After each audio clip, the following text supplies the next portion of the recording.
Boa tarde a todos.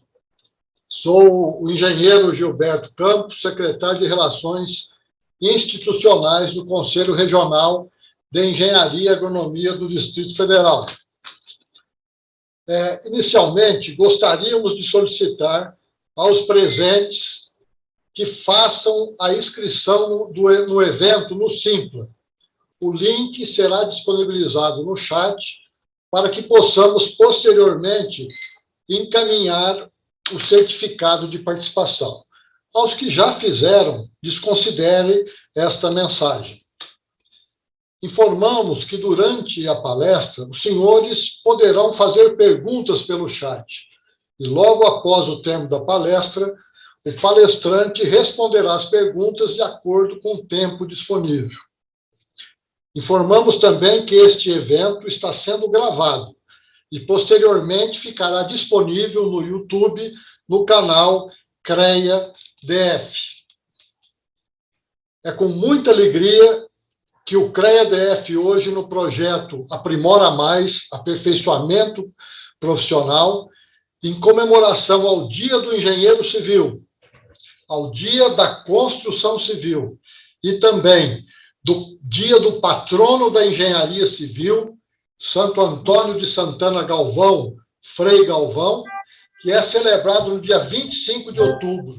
Amanhã traz essa palestra sobre construção civil. Gostaríamos de passar um vídeo bem curtinho sobre o Dia da Construção Civil. Por favor, Marcelo.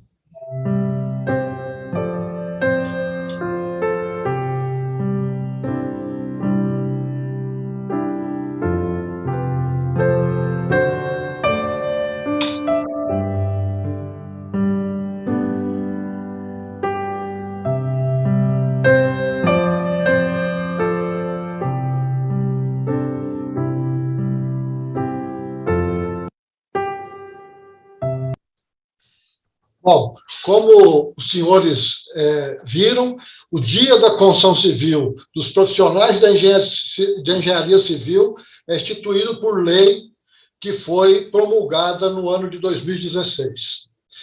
Então, é com muita alegria que o CREA-DF apresenta hoje a palestra com o tema O Engenheiro Civil e as Inovações da Indústria da Construção. É um dia especial para mim também, pois sou da turma de Engenharia Civil de 1982. Neste final de ano, completo 40 anos como engenheiro civil. 40 anos ajudando a construir uma vida melhor para as pessoas. Essa é a nossa missão. Para nós do CREA, é uma honra tê-los aqui. E os convidados de hoje, como sempre, nós temos aqui a presença da nossa presidente do CREA-DF, Fátima Koch, que é engenheira civil, pós-graduada em Engenharia de Segurança do Trabalho e em Gerência Empresarial, e ocupou diversos cargos no GDF, entre eles fez parte da primeira equipe de obras do metrô DF. Foi diretora de obras da Secretaria de Habitação, secretária adjunta de Infraestrutura e Obras, diretora-geral do Serviço de Limpeza Urbana e exerceu vários mandatos como conselheira do CREA, diretora da Federação Nacional dos Engenheiros, diretora do Sindicato dos Engenheiros, do Clube de Engenharia.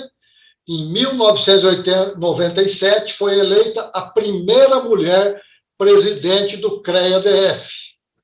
Também, como palestrante, temos a honra de receber aqui José Carlos Martins, que é engenheiro civil pela Universidade Federal do Paraná, presidente da Câmara Brasileira da Indústria da Construção Civil, a CEBIC, foi presidente da Associação dos Dirigentes de Empresa do Mercado Imobiliário do Paraná e vice-presidente do Sindicato da Indústria da Construção do Paraná, Sinduscom. Também atuou como presidente do Comitê Nacional de Desenvolvimento Tecnológico da Habitação do Ministério das Cidades. Além do nosso convidado palestrante, temos os debatedores. João Carlos Pimenta, engenheiro civil pela Universidade Federal de Minas Gerais, conselheiro federal do Confea, onde também atualmente é vice-presidente. Foi presidente do Sinduscom DF e sócio fundador da Associação Brasiliense de Construtores. Também, como debatedor, temos a honra de ter, nessa tarde de hoje, Dionísio Clavidianos, engenheiro civil pela nossa Universidade de Brasília, UNB, presidente do Sindicato da Indústria da Construção Civil, Sinduscom DF, e presidente da Comissão de Materiais, Tecnologia, Qualidade e Produtividade da Câmara Brasileira da Indústria da Construção. Para darmos início ao evento de hoje, primeiramente passamos a palavra à nossa presidente, Fátima Có, para que possa dar as boas-vindas aos nossos convidados. Boa tarde a todos os participantes e já cumprimentando cumprimentando e agradecendo o nosso palestrante, né, o Zé Carlos, que eu vou chamar de Zé Carlos, que é o hábito que a gente tem, né, de como a gente estamos sempre nos falando. Agradecer, viu, Zé Carlos, essa sua disponibilidade, esse que você sempre está presente na questão da construção civil. Isso é muito importante para nós aqui do DF, que é vista como a capital da construção civil, né? Nós somos a capital do concreto, a capital da construção civil. Agradecer e cumprimentar e também agradecer aos nossos dois debatedores, o meu amigo e conselheiro federal, João Carlos Pimenta, que estamos aí há muitos anos, né, nessa área, né, Pimenta? A gente já até perdeu a contagem aí de tempo, mas acho que mais de 40 anos também, né, ligado sempre em defesa da engenharia, e também meu grande amigo aí, o Dionísio, né? A gente até também convive muito, Dionísio também é engenheiro civil, então bastante oportuno tê-los aqui nesse momento, né? Como eu falei, a nossa chega não só aqui em Brasília, no DF, mas a engenharia civil é mais de 50% de todo o nosso sistema, né?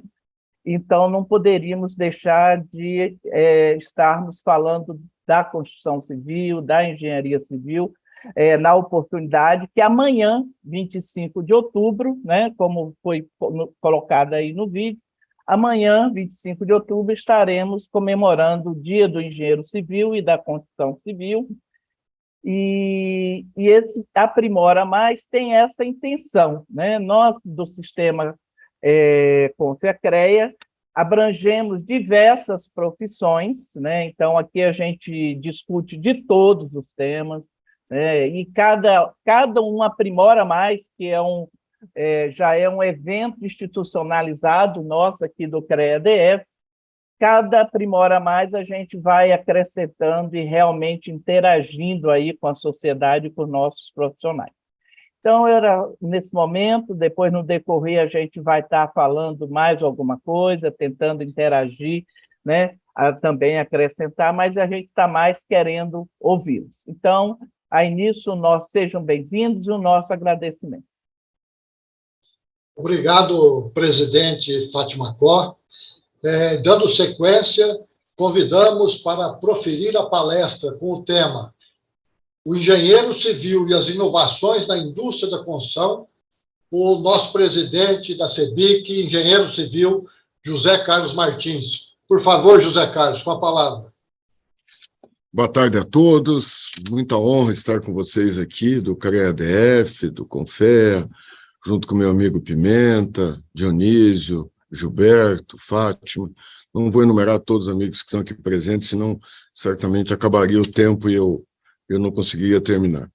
Mas agradecer demais mesmo a oportunidade de nós podermos falar para a nossa classe. Sabe, Gilberto, eu fiquei vendo assim como eu estou ficando velho, sabe? Você disse que vai fazer 40 anos, eu fiz 45 já, né? Fiz 45 esse ano de formado, 1977. E então eu acho que a gente passa e tem uma vida, tem uma história aí dedicada a esse assunto que é de tanta relevância, que a gente é tão apaixonado por ele, que é esse lado da construção, principalmente da engenharia civil. Vocês, quando nos convidaram, viu, Fátima, isso sempre é uma alegria poder estar com vocês. Eu pensei assim, o que eu vou falar com o nosso pessoal? Então, acho que temos que dar uma contextualizada no momento que a gente vive, vamos dizer, o que a gente passou nesses últimos tempos, o que a gente vive e o que deve vir pela frente. Então, eu começo com o nosso setor muito pujante, né, a construção civil, a valorização do próprio engenheiro, na década de 70, por aí, onde que, na verdade, a gente fez um programa muito forte em termos de investimentos. Só que daí o Brasil entrou numa derrocada muito grande, dívida, vamos dizer, aquela renegociação de dívida externa, o Brasil quebrou, aí a máquina, você começou a não ter dinheiro suficiente para investimento, e veio cada vez mais caindo isso.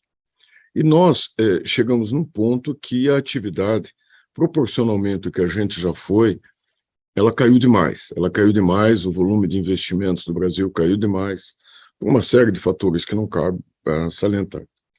E aí, depois de décadas, vem a pandemia.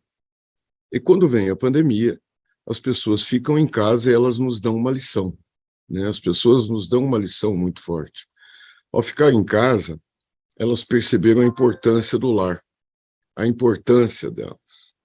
E acontece fatos assim que, para a minha vida, eu vou deixar marcados muito fortemente. Como a gente não tinha entendido, e jamais alguém, eu não conheço alguém, que tenha feito uma campanha publicitária, uma campanha de aumento de mercado, lastrado na importância do lar. As pessoas ficaram em casa, perceberam e começaram a comprar casa. A infraestrutura também foi questionada por uma série de fatores. Tem um fato que, para mim, é da maior relevância, que foi a capacidade das nossas empresas rapidamente darem resposta a esse mundo novo que estava vindo. No segundo trimestre de 2020, em São Paulo, foi proibido a abertura de plantões de venda. Era tudo virtual. Nós vendemos, no segundo trimestre de 2020, o equivalente a 65% do que vendeu no segundo trimestre de 2019. Ou seja, as pessoas estavam muito mais preparadas do que nós para encarar esse mundo virtual. Nós estávamos preparados. Mesmo assim, a gente deu resposta. E aquilo ali foi um período muito grande. Ao vir esse período de bastante aquecido, foi esse período de vendas em 2020, 2021, nós fomos vítimas do nosso próprio sucesso. Porque aumentar muito fortemente essa demanda, não existia oferta disponível que atendesse a nossa demanda. E como os nossos canais de interligação com o exterior, principalmente na parte de importação e coisas desse tipo, eles são enferrujados, eles não fluem naturalmente, nós acabamos ficando dependentes de uma produção interna muito reduzida que não atendia realmente, por uma série de fatores, não atendia a nossa demanda. E aí, você vê que, de novo, as empresas tinham um problema enorme, que era um problema relativo a como que eu caso o meu custo com aquele preço que eu vendi. Porque grande parte das vendas foram feitas, por exemplo, o mercado imobiliário no Brasil, 70% é financiado pela Caixa. E a Caixa, esses contratos feitos lá, eles não permitem reajuste. Então, as empresas tiveram que arcar por elas próprias essa diferença. E cada obra foi pega num estágio de desenvolvimento, umas com 0 executado, outras com 90. Então, cada um foi impactado de uma forma. E as empresas, a maioria delas, ao menos, sobreviveu, apertando muito o cinto, encontrando novas formas de sobrevivência. Aí, você começa, nesse instante, a readquirir, no parte do mercado de obras públicas, nós temos um aspecto que é um contrato que a gente ainda vai ter que resolver, como que nós vamos resolver esse aspecto do adiantamento do reajuste de contrato, que hoje nós estamos há 12 meses, é o nosso mínimo, né? É praticável esse tipo de situação. Nós temos o aspecto de concessões, que as concessões elas vão ter que jogar esse aumento para o contribuinte, para o cidadão, não tem outra forma. Nós temos as vendas imobiliárias que foram feitas via Caixa Econômica, que não tem reajuste. Nós temos as outras, que aí tem reajuste, mas na prática acaba não suprindo tudo isso aí. Por que eu estou falando nisso no meio de inovação? Porque é inerente à nossa atividade nós termos um investimento muito grande, nós temos uma guinada enorme nessa parte da inovação para dentro do canteiro. Eu acho que na parte de gestão nós melhoramos muito.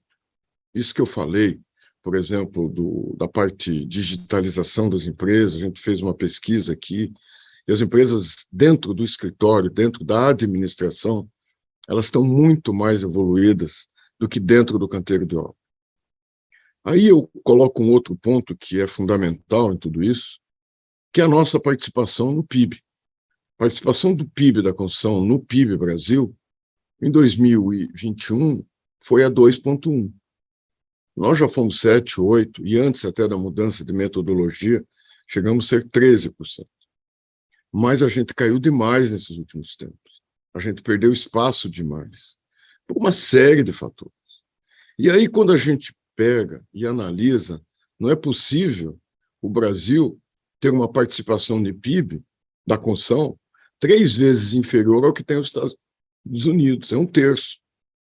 Como é que pode? Um país que não tem praticamente déficit habitacional, que tem uma infraestrutura instalada, que tem todos esses assuntos praticamente resolvidos, investe num país que tem Amazon, que tem Google, que tem Apple, que tem Microsoft, e investe 3 vezes mais do que nós em construção civil. Então, tem alguma coisa errada. Então, quando a gente analisa, a gente vê claramente que tem algumas coisas que têm que ser revistas fortemente. Nós, analisando por esse lado, levamos aos 4 principais candidatos a presidente propostas, e essas propostas passam, e é isso que eu queria muito provocar aqui com vocês. Primeiro, você não tem inovação, você não tem industrialização se não tiver um fluxo contínuo de recursos. Não dá para viver de soluço. Hoje tem, amanhã não tem. Ninguém vai investir em tecnologia, em equipamento, em capacitação, se tiver dúvida que amanhã ele vai continuar tendo essa obra. E vai ter continuidade das obras que ele está contratando. Então, esse é um primeiro ponto que a gente tem muito. Não há inovação no setor, não há tecnologia que se agregue no volume que se precisa, se a gente não tiver a garantia de sequência no fluxo de recursos. Um segundo é entender que nós somos o grande agente que pode fazer com que o Brasil atinja os patamares de sustentabilidade que nos é exigido. Eu vou dar alguns exemplos. Por exemplo, quando eu falo de casa de madeira, eu estava esses dias no Rio Branco, no Acre, e no Acre leva cimento aqui da Ciplan, aqui de Brasília. Imagine o que isso quer dizer de transporte, o que isso quer dizer de emissão, tanto no lado do transporte, como na produção de muitos insumos nossos. Quando eu faço uma casa de madeira, principalmente nos Estados Unidos faz demais isso, eu estou dizendo que eu estou capturando o CO2, né? Vou dizer, quando eu faço uma casa de madeira, eu não emito, diminuo o transporte e ainda por cima eu capturo coisa. Soluções desse tipo, por quê? Porque nós somos grandes consumidores de recursos naturais. Nós somos grandes consumidores de energia. É na residência, no prédio industrial, no prédio comercial, que você gasta e consome energia. Então, vamos dizer, nós somos básicos no planejamento urbano, onde que diminua percursos. Nós somos essenciais no saneamento, nós somos essenciais em todas essas coisas. Afinal de contas, Nós somos, sim, a grande ferramenta para que o Brasil se torne um exemplo de sustentabilidade ao mundo. Isso eu não tenho dúvida. Então, a engenharia civil passa muito forte por isso, foi o segundo ponto que nós temos batido demais. Um outro ponto da inovação, ele passa diretamente pela industrialização do processo. Nós não podemos mais fazer coisas de forma artesanal. Nós temos muito problema, por exemplo, da indústria dos vícios construtivos, que passa pela forma artesanal da gente fazer, né? Nós temos muitos problemas de tudo quanto é jeito. Nós temos que ter um produto que cada dia ele custe menos com relação à economia do que custava antes. A gente teve um grande avanço. Se você pegar uma casa popular em 2010 e fizer a conta de quantos salários mínimos ela custava e quantos salários mínimos um carro popular custava, o carro popular em 2020 é muito maior do que em 2010. E uma casa popular é muito menor do que em 2010. Isso quer dizer o quê? Que as pessoas, ao terem capacidade de comprar, elas aumentam a nossa participação nesse mercado. Isso é bom para todo mundo, é bom para a gente que tem casa, é bom para nós que temos emprego, é bom para nossas empresas que têm resultado, afinal de contas, é bom para todo mundo. E isso, inovação é básica. A industrialização, a gente tem que perseguir ela de todas as formas, vamos dizer assim, ininterruptamente. Nós temos que fazer da industrialização uma coisa, assim, temos que ser obcecados por esse objetivo. E aí eu coloco um questionamento que a gente tem que fazer. A gente pegar uma das maiores construtoras do Brasil, se ele investir 1% do que fatura em tecnologia, inovação, vai ser maior esse valor do que a maior parte, 90% das empresas do Brasil tem de faturamento anual. 1% deles é maior do que todo o faturamento dessas empresas. Se a gente não entender que esse modelo precisa ser questionado, nós teremos cada vez mais um distanciamento das empresas menores, das empresas maiores, em relação à tecnologia, o que, no futuro, fará com que você não possa, com as empresas menores, acompanhar o grau tecnológico dessas empresas maiores. E isso é algo que todos nós temos que estar muito, muito atentos. Nós temos que entender que ou a gente faz isso de forma associativa, para democratizar, para capilarizar a inovação tecnológica, ou nós vamos ter um gap aí de conhecimento muito, muito grande. Tem muita tecnologia chegando, tem muita coisa chegando e precisa ser testada. Tem outro fator também que vai chegar a hora da gente discutir, a gente vive com tantos problemas de dia a dia, apagando incêndio 24 horas por dia, que a gente acaba não se atentando para os detalhes. Mas o nosso modelo, a gente entende que deveria ser um modelo que, cada dia mais, as construtoras se tornem montadoras. É como você tem uma indústria automobilística que pega a caixa de marcha de um lugar, o vidro de outro, o banco de outro, a tecnologia disso de uma empresa, de outra. Nós também temos que fazer a mesma coisa.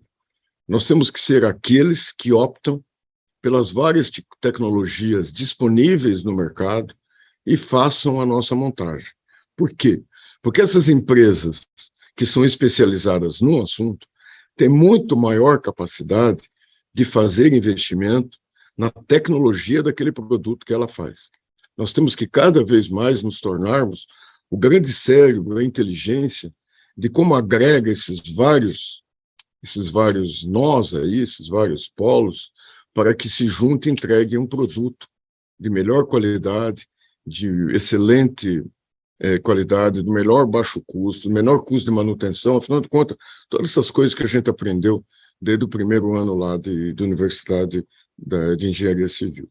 Então, esse aspecto industrialização é básico, esse aspecto de discussão de como que tecnologia deve ser implantada nos nossos canteiros, é um debate que tem que ser feito, e eu provoco vocês para que a gente faça esse debate.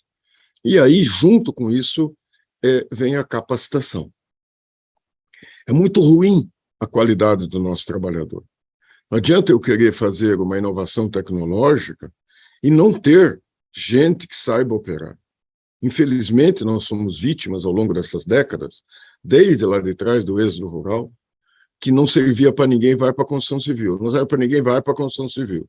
E daí nós somos aqueles que se constroem artesanalmente, nós somos aqueles que é um trabalhador com lenço na cabeça, sandália havaiana no pé, que não se preocupa com saúde e segurança do trabalho, que não se preocupa com qualidade de ambiente de trabalho do nosso trabalhador. Isso tem que acabar.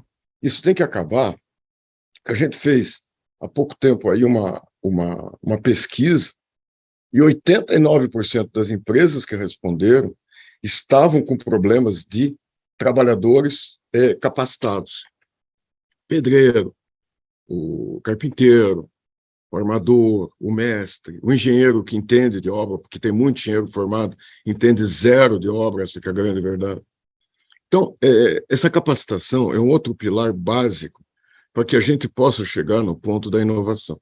Ou seja, fluxo contínuo, entendimento da importância nossa na sustentabilidade, a industrialização do processo, investimento maciço na capacitação é que vai nos permitir trazer para dentro do canteiro de obra o mesmo grau de inovação que na gestão a gente já atingiu. Nós podemos trazer muita tecnologia de fora. Tem muita coisa acontecendo no mundo, desde controles, desde modo de produção. Afinal de contas, isso é um mundo que nem quero entrar muito no detalhe, porque ele está muito em ebulição. E aí você tem áreas magníficas para isso. Quando você entra, por exemplo, saneamento, tecnologias de estações, tecnologias de tudo quanto é isso, de controle de perdas. Isso aí, vamos dizer, permitiria um país que é tão atrasado nisso, ele tem muito mercado, o que eu quero dizer é isso. Tem muito mercado para que se invista e se possa transformar tudo isso aí. Então, inovação, eu vejo que a gente fala, mas que efetivamente a gente tenha ela implantado no nosso dia a dia, tem pré-requisitos. E esses que eu cito, no nosso entendimento, são os principais. Esses dias eu vi a definição de uma pessoa, qual a diferença de ciência e inovação, né? Eu acho que eu nunca vi uma explicação tão simples e tão verdadeira. Ciência é CPF, inovação é CNPJ. Né? Então, vamos dizer, por quê? Porque você pega aquilo que é ciência e transforma naquilo que gera valor, que agrega valor para que o cidadão possa pagar por isso, que ele entenda isso. Eu vou dar um exemplo típico. Por exemplo, tem estudos daquele Instituto Internacional do Clima, que ele diz que 14%, vamos dizer, quando eu analiso o ciclo de vida de um imóvel de 50 anos, 14% é o investimento inicial.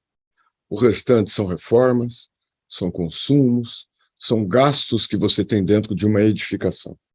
Esse gasto, tudo isso que você tem dentro dessa edificação, às vezes é deixado de lado e você acaba considerando o principal, o custo inicial, o investimento inicial. Se esquece que um empreendimento, uma habitação, uma indústria, uma repartição pública, que é feito com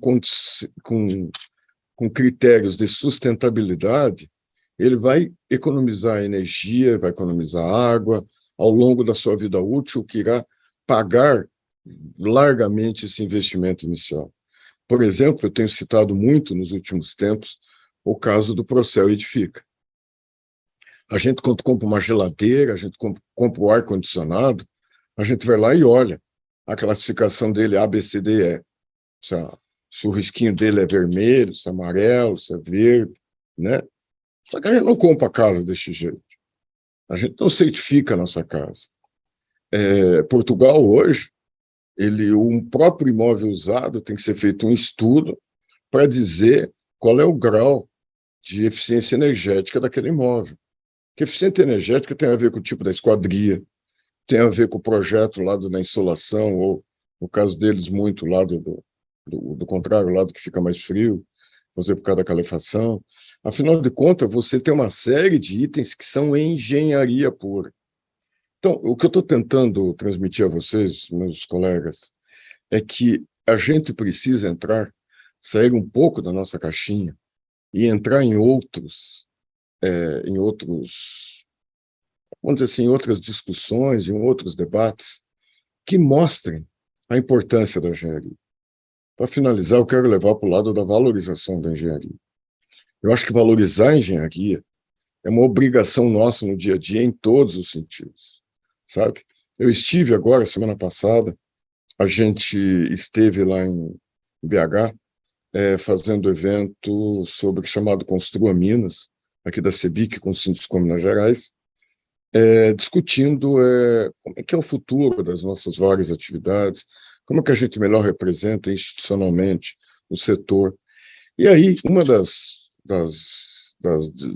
debates que a gente fez foi com o pessoal que é grande contratante de obras industriais e corporativas. Foi uma iniciativa da nossa Comissão de Obras Industriais e Corporativas. E a gente percebeu, por exemplo, quando no caso lá, quem estava apresentando o plano de investimentos, vocês vejam só o que é esse mercado. A Gerdau, em Minas Gerais, nos próximos 4 anos, vai investir 6 bilhões de reais. A Gerdau é uma empresa, em Minas Gerais, vai investir 6 bilhões de reais. Só que é o seguinte, esse povo quer engenharia. É muito diferente do nosso gestor público, geralmente, do nosso órgão de controle, que quer menor preço. Menor preço, ele não é inimigo da engenharia. Ele é burrice mesmo. Ele é burrice. Porque o menor preço, esquece disso que eu acabei de falar, que o investimento inicial não é o principal. O que interessa mesmo é o custo ao longo do tempo. Isso que é sustentabilidade. Sustentabilidade é isso. Entende por que eu estou linkando inovação, sustentabilidade, engenharia, fluxo, industrialização, inovação, capacitação? Porque tudo isso pertence a um círculo virtuoso. Se a gente fizer entender, quem tem caneta, quem decide, que a decisão tem que ser técnica, tem que ser de engenharia, eu tenho certeza absoluta que muitos dos nossos males acabarão. Só que para isso a gente tem que ter uma posição firme, tem que participar de todas as discussões que existem aí no dia a dia, não podemos ter medo de encarar, botar a cara, brigar mesmo, mas defender os legítimos interesses, não corporativos, mas os legítimos interesses ligados à nossa profissão, de qual nós muito nos orgulhamos, e possamos fazer esse Brasil cada vez melhor. Para finalizar, eu vou até fazer outro tom provocativo aqui. A gente fez o Encontro Nacional da Construção em Foz do Iguaçu, alguns anos atrás, não me lembro quanto tempo, não, acho que foi 2016. E deu uma casualidade muito grande, eu como engenheiro. Todo estudo de Itaipu foi feito no período que eu fiz universidade no Paraná, 73, 77, na Universidade Federal do Paraná. Modelo reduzido, os estudos hidrológicos, hidráulicos, tudo foram feitos lá. A equipe que estudava a barragem era de professores, basicamente professor da Universidade do Paraná. Então aquilo sempre me marcou muito grande. E a gente foi fazer, durante o ENIC, uma visita à barragem. Nossa, aquilo é muito orgulho para nós. 7 anos você saiu do zero e botou a primeira turbina para funcionar. 7 anos. A gente saiu do zero e fez uma coisa daquele tamanho funcionando perfeitamente, como, vamos dizer assim, motivo de orgulho para os brasileiros. Compensação, no mesmo dia que a gente estava visitando, veio uma onda e derrubou a ciclovia que estava sendo feito na Olimpíada no Rio. Daí eu comecei a pensar, meu Deus, como que todas essas distorções acontecidas durante esse tempo, onde você privilegiou o custo, a engenharia, quanto que isso nos atrapalhou, ou quanto que isso retrocedeu todo esse país. Então, eu, finalizando agora, era essa que eu queria dizer. Para nós somos essenciais no desenvolvimento social e econômico desse país. Não tenho dúvida nenhuma. Nós precisamos ocupar esse espaço e, para isso, nós temos que debater em alto nível qual é a nossa posição em todo esse jogo. Não podemos mais aceitar o tipo de coisa que nos é imposta, de nós estarmos aí submissos a uma decisão de um fiscal que fez nada contra as profissões, mas que eu nunca vi um engenheiro dar palpite sobre alguém que restaura dente, nem sobre uma cirurgia cardíaca que foi feita. E eu vejo muitas pessoas de outras profissões dando pitaco na nossa e querendo fazer com que a gente corra atrás deles. Muito obrigado pela oportunidade, Gilberto, Fátima, a todos vocês. Muito bom estar aqui com vocês. Ficamos aqui à disposição para a gente bater um papo aí pela frente. Obrigado, José Carlos, pela brilhante explanação. E, dando sequência, eu passo agora ao nosso colega, o João Carlos Pimenta, para as suas considerações sobre a palestra e, se quiser, para formular uma pergunta para o nosso palestrante de hoje. Por favor, João. Okay. Obrigado, Gilberto. Boa tarde a todos. Boa tarde, meu amigo de longa data, Zé Carlos Martins, presidente Fátima Cor, presidente Dionísio. Eu vou ser logo objetivo, que o nosso tempo é um assunto que, pelo que o Zé Carlos falou, a gente debateria aí o dia todo de hoje, amanhã, da semana e do mês, né? E os assuntos são realmente excitantes, eles puxam pela vontade de conversar. Mas eu vou tentar, então, enfatizar aqui, assim, bem rapidamente, o que eu achei mais importante, o que eu acho mais importante de tudo isso que o Zé Carlos falou, e que praticamente concordo com o que ele disse, né? A gente vive, por exemplo, eu vivo como empresário da construção civil. Minha empresa é dedicada ao setor de obras de artes especiais, já não há pouco tempo, né? Aliás, quando sai assunto de tempo, vira o Gilberto fala que tem 40 anos, vira o Zé e fala que é 45, e minha turma tem 51 anos esse ano, de formado lá na Federal de Minas Gerais. Até, viu, Zé, o nosso saudoso colega Paulo Simão foi da minha turma de engenharia civil lá em Minas Gerais. E então eu fico preocupado agora, que toda vez que sai um assunto desse, eu não perco uma. Todas eu ganho, impressionante. Eu quero ver se tem alguém para me desafiar nesse tempo aí, que todas eu ganho. Mas tudo bem, vamos frente ao tempo que contra ele não tem jeito. Então, Zé, é o seguinte, eu concordo que não há nenhum incentivo para a inovação. Isso eu te digo, assim, com conhecimento. Não há incentivo. Porque ninguém mais é apaixonado por tecnologia como eu, que nesses 51 anos eu só fiz engenharia civil na minha vida. Só. Eu me formei em engenheiro civil, fui trabalhar em obra, trabalhei já em consultoria, praticamente assim, muito pouco em consultoria, mas deu para conhecer um pouco. Então eu conheço realmente, principalmente agora, do setor de obras públicas. Vamos dividir a inovação nos dois setores, vamos dizer assim, a área habitacional. Eu não milito nela, mas vejo, acompanho, leio, somente os artigos da CEBIC, que recebo, né? Mas, assim, cá entre nós, depois até talvez o presidente Zé Carlos possa discordar ou acrescentar, eu não vejo muita inovação, não. Eu não vejo muita coisa mudando. Assim, participei já de licitações, até de obras de construções horizontais, há muitos anos atrás, eu não vejo muita coisa sendo mudada. Então, realmente, não sei se há alguma inovação, mas, se houver, não é de chamar atenção, não vejo nisso. Assim, há um processo constitutivo que agora economiza e tal. Bom, vamos agora, então, para obras públicas. O que acontece? Nós, enquanto empresários, recebemos aí o edital pronto, né, com um projeto, vamos dar, se ser bonzinho, chamar ele de básico, via de regra, com todo respeito, não de grande qualidade, tá certo? Não são projetos de qualidade, e que vão à praça para ser licitados, e que, vamos dizer, temos os maiores problemas com os órgãos de controle, porque tem que ser aquilo, porque é um problema sério. Agora, o que tira o incentivo das empresas pesquisarem, seja 1% ou até 10%, vale a pena, né? Mas que pesquisar. Por exemplo, no setor de obra de arte especial. Eu vejo, quando eu vou a Miami, eu vejo montarem viadutos e passarelas lá naquele centro, sem interditar trânsito embaixo, puxando pré-moldados ali de baixo, e eu sei, eu faço o seguinte, eu sei tudo que está sendo feito, mas eu não sei como é que faz, porque você fazer peças diferentes, você não tem duas peças iguais num viaduto daquele, com super elevação, com variação de seção, e eles puxam todo dia várias peças de baixo que já foram fabricadas, e realmente, no processo que nós temos aqui no Brasil, seria extremamente difícil fazer uma coisa dessa, né? Então, aí depois eu soube que envolve até impressora 3D, que eu não sei nem como é que começa para usar nisso. Então, você vê o que um engenheiro com 51 anos de informática só trabalha nisso e que não parou.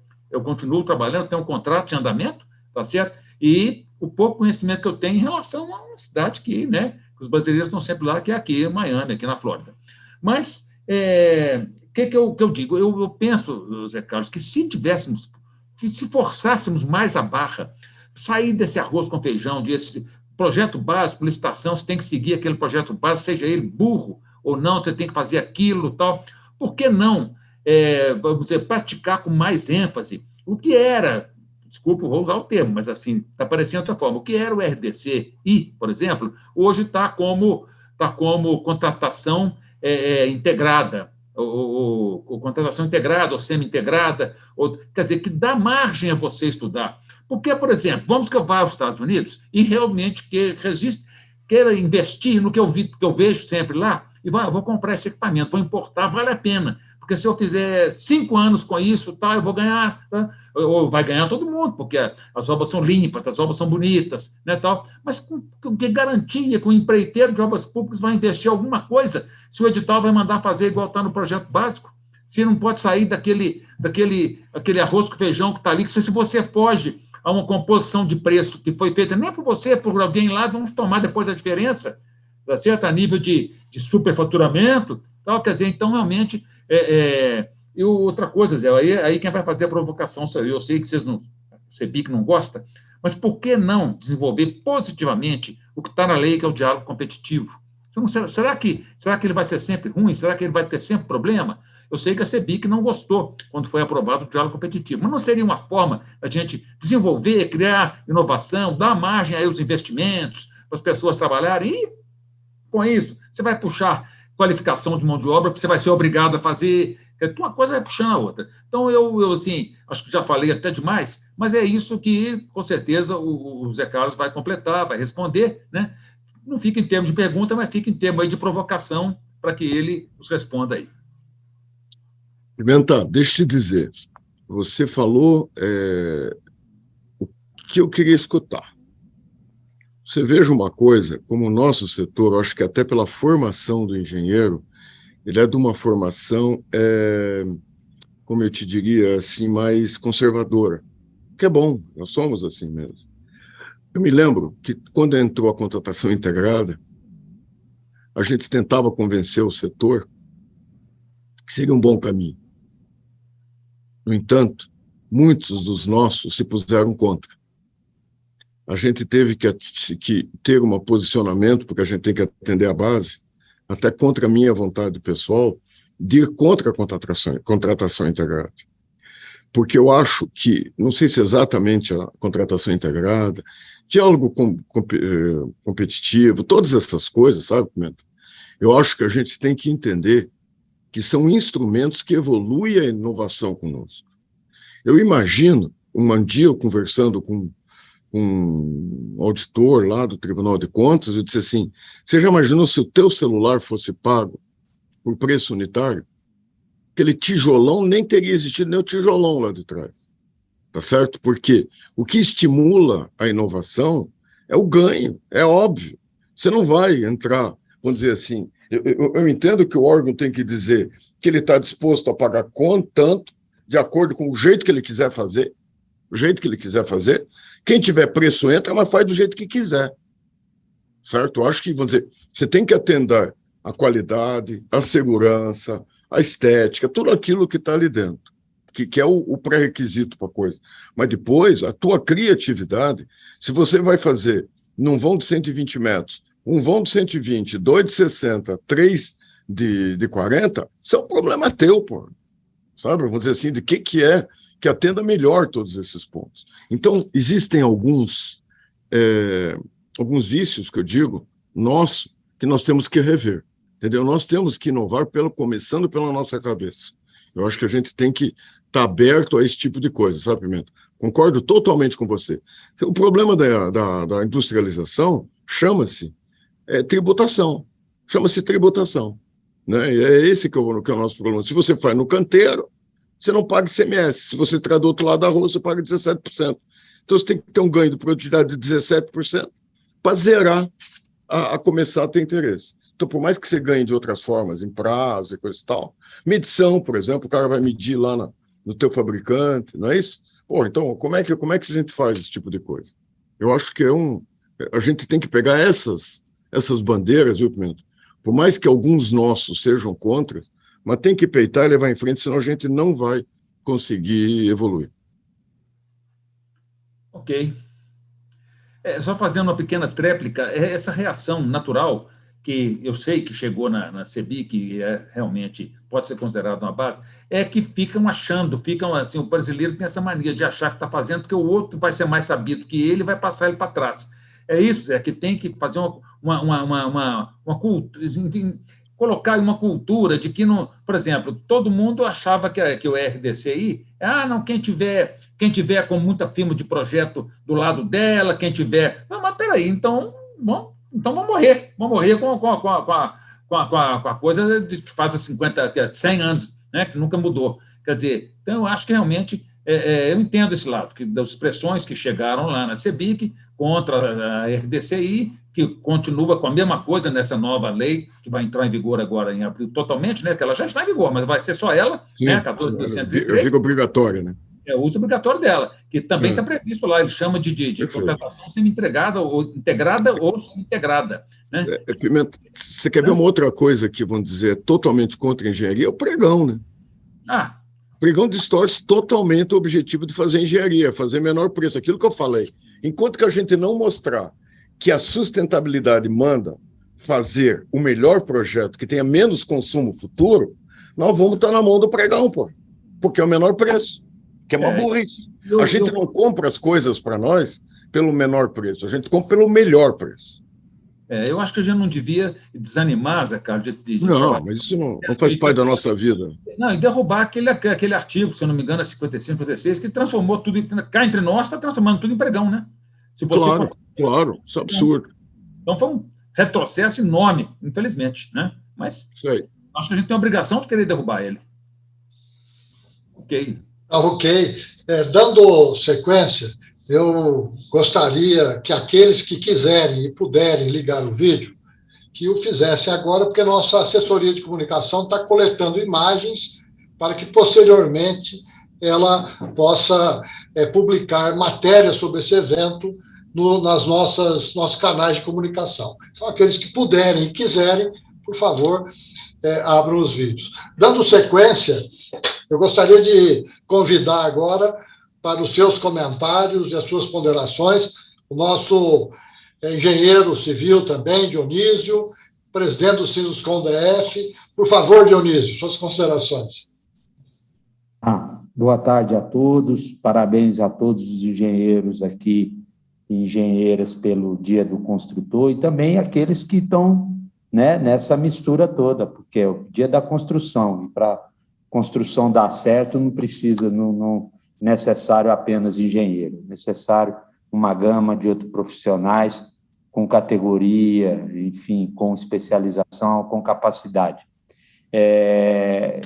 Também achei muito interessante as colocações do presidente José Carlos, ele até usou alguns paralelos com obras públicas, que eu também até estava pensando em utilizar, né? Só pontuar o seguinte, que mesmo entre o nosso setor, empresários, tem muita gente no que tange a obras públicas que não é tão ávido por fazer essas transformações aí inovadoras e muito mais. Interessa essa construção tradicional, essa construção que hoje, nos dias de hoje, é até um absurdo, tanto que nos inferniza a vida você fazer obras do impacto dessas obras viárias, muitas delas, no sistema tradicional. Mas, enfim, só queria colocar essa questão. Eu acho que um ponto que é preciso ser colocado é que precisa muito do engenheiro capaz, precisa muito do engenheiro que tem uma boa formação, e é importante a gente atentar para o Estado, né, a condição que tem hoje as universidades brasileiras no sentido de dar esse suporte, porque hoje, cada vez mais, por conta da questão salarial, a gente tem visto que os engenheiros que estão saindo e continuando na profissão estão se tornando empreendedores, o que eu acho muito bom.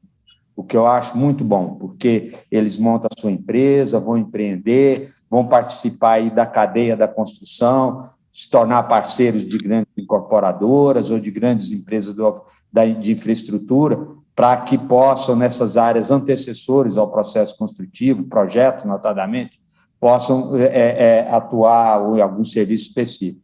Mas eu não sei se eles estão tendo essa base necessária. Por exemplo, a questão do BIM. Me parece que é fácil um engenheiro que está em formação captar toda essa questão da tecnologia. Ele tem a mente aberta para isso, mas precisa do hardware, precisa do software, e não são baratos. Então, a gente precisa mais do que nunca de parcerias nesse sentido. A empresa precisa também ter, a empresa que o contrata tem que ter essa noção. Não é meramente, o Zé Carlos falou aí da questão da falta de capacitação da mão de obra, isso você se estende aos cargos principais. Então, não basta você contratar o teu novo profissional e exigir dele uma série de condições que, por uma série de razões, pode ser que ele não consiga. Então, a empresa tem que estar aberta a essa questão da inovação, a pesquisa e desenvolvimento, fornecer condições para que esse novo profissional, esse profissional que contrata, consiga ajudar a empresa, de fato, nessa questão de inovação. Zé Carlos tratou da questão do Construa Minas, que a gente participou da semana passada, e foi bem interessante o debate acerca de inovação, e faço minhas as palavras do presidente do Sindicato do Espírito Santo, em que ele fala assim, olha, a gente fica... E é isso que a gente vê mesmo, né? A gente otimizou muito bem, a gente tem otimizado os nossos canteiros, os processos construtivos tradicionais têm sido cada vez melhor, bem feito, questão de desperdício e tudo, mas é sempre uma pequena melhoria em cima do que está aí. O grande salto não tem acontecido. E essas construtores tradicionais, e isso vale também para o construtor de obra pública, se ele não ficar de olho, a transformação vai chegar. Empresas menores, o caso da Brasil ao Cubo, que antes da pandemia ninguém ouvia falar da Brasil ao Cubo. E ela conseguiu se destacar das demais justamente porque investiu muito tempo em inovação. Outro exemplo interessante é a Tec Verde, que, inclusive, ela participou muito tempo dos prêmios de CEBIC da inovação e sustentabilidade, inclusive eu divulguei aí, essa semana se encerra as inscrições para esse importante prêmio, é o 24º prêmio, talvez seja o prêmio mais tradicional da construção civil, e se tiver alguém aí interessado a se inscrever, eu passei o link e tudo. Mas a Tec Verde, depois de muito estudo, de muito gasto, participação de vários, aí, conseguiu o espaço dela, e hoje se destaca, mas porque fez esse trabalho. E eu imagino que esse tipo de movimento hoje cada vez vai ser maior. Também acho que a gente ainda trata, todos nós, ou a maioria de nós, ainda trata sistemas construtivos lá de trás, hélice contínua, concreto autoadensável, coisas que já tem no Brasil há mais de 20, 30 anos, como inovação. Ainda tem gente que trata isso como inovação. Há pouco tempo a gente fez lá no sindicato, com a BCP, um curso para provar para o empresário que concreto autoadensável sai mais em conta do que o concreto tradicional. Meu Deus do céu, a gente já usa isso, quem quer usar já sabe disso, não precisa de tanta conta, e está lá fazendo conta, o pior é que não consegue sensibilizar. E, por fim, eu falo sobre, acho que a única construção, o único sistema nesses últimos anos assim, que a gente pode falar que foi inovador e que prossegue, talvez seja a parede de concreto, que é o principal sistema construtivo utilizado em habitação de interesse social, que eu acho que é um trabalho muito importante, e a CEBIC cuida bem dessa questão, e o próximo governo, seja lá quem seja, fora tudo de importante que ele tem para a sociedade, para a economia, ele também é muito importante para essa questão de você disseminar a inovação. Veja que com mesmo um preço de muito inadequado, eu não faço construção social, mas eu vejo os meus pares reclamando, mesmo que com toda essa dificuldade, talvez tenha sido nesse sistema, a própria Tec Verde que conseguiu viabilizar, nesses últimos anos, realmente uma transformação interessante no setor da construção civil. Então, não me estendo, viu, Gilberto e Fátima? Só colocar essas ponderações e passar aí para vocês, para o debate. José Carlos, fique à vontade para tecer alguns comentários sobre a fala aqui do Dionísio, algumas considerações. Você sabe, viu, Gilberto, que falar sobre isso, sobre o Dionísio, que a gente está aqui no dia a dia, é mais ou menos falar a mesma coisa, né, Dionísio? A única coisa que eu queria dizer é o seguinte, é que o Dionísio omite uma coisa muito importante, viu, Pimenta? Sabia? Que ele, na verdade, é Dionísio Martins Clavedianos. Ele tem omitido isso, eu descobri há poucos dias isso. Mas eu acho que o que o Dionísio falou é exatamente isso. Aquilo que eu falei, inovação é CNPJ, ciência é CPF. A inovação tem que se transformar em um business para que ela ganhe escala, para que ela efetivamente possa fazer, vamos dizer assim, fazer a sua parte perante aquilo que ela deve fazer. Mas eu acho que é isso mesmo, Dionísio, foi pontual exatamente naquilo que a gente concorda.